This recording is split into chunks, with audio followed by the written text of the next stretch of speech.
Chris Sorensen from Companion Banjos and makers of the companion stand. I'd like to give you a few tips today on how to best use your companion stand while practicing and how to get the most out of it.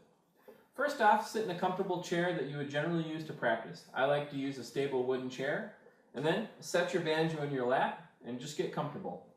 Right away you'll notice without the companion stand you have weight probably on your left and right leg, and if you're wearing a strap, you probably have a little bit of weight pulling on your left shoulder. Alright, then take your companion stand, turn it over, and I like to start with mine set up about halfway extended. I set it down then in front of me, and I set the cradle so it's slightly above the tension hoop here.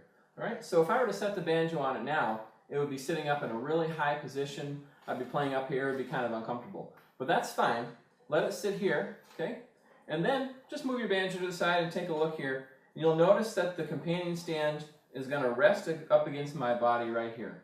And I'm going to take the foot of the companion stand and leave it right about at the middle between my 2 feet so it's sitting at a slight angle compared to my body. Then set your banjo upon it.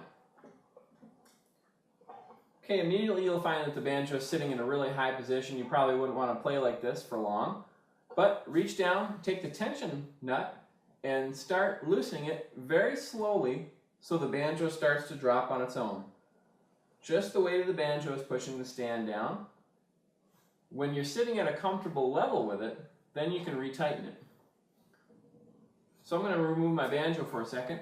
My comfortable level here is to allow the radius side of the companion stand to touch against my right leg here, and the left side of the companion stand rests against this leg here, and it's resting against my body at a very slight angle. And again, the foot portion of the stand is right between my 2 feet, right in line with both of them. Then set your banjo back upon it. Position the neck so it's comfortable for you. I like to have mine at an angle just about like this, and then you're ready to play. Okay, a few troubleshooting tips here. If you set your banjo on the stand and it feels tippy, like it wants to tip out this way or it wants to tip out this way on its own, you probably don't have the leg set in the correct position. Take note of something here. I'm going to set the stand up incorrectly. So I'll remove the banjo. If you were to have the stand sitting straight up with the leg almost by my heels of my feet like this, the stand wants to tip forward and it doesn't have anything to rest against. So I'm going to demonstrate this incorrectly. So if your banjo is sitting here like this, it's going to feel tippy, very tippy. It's not resting against anything. Remember, the natural way that you position your banjo while playing is pretty much resting against your body anyway. So let the stand set at an angle so it can do that. So I'll put it back in the correct position. Again, kick the leg out just a little bit. So it's just a couple degree angle, resting here on my inner thighs for stability.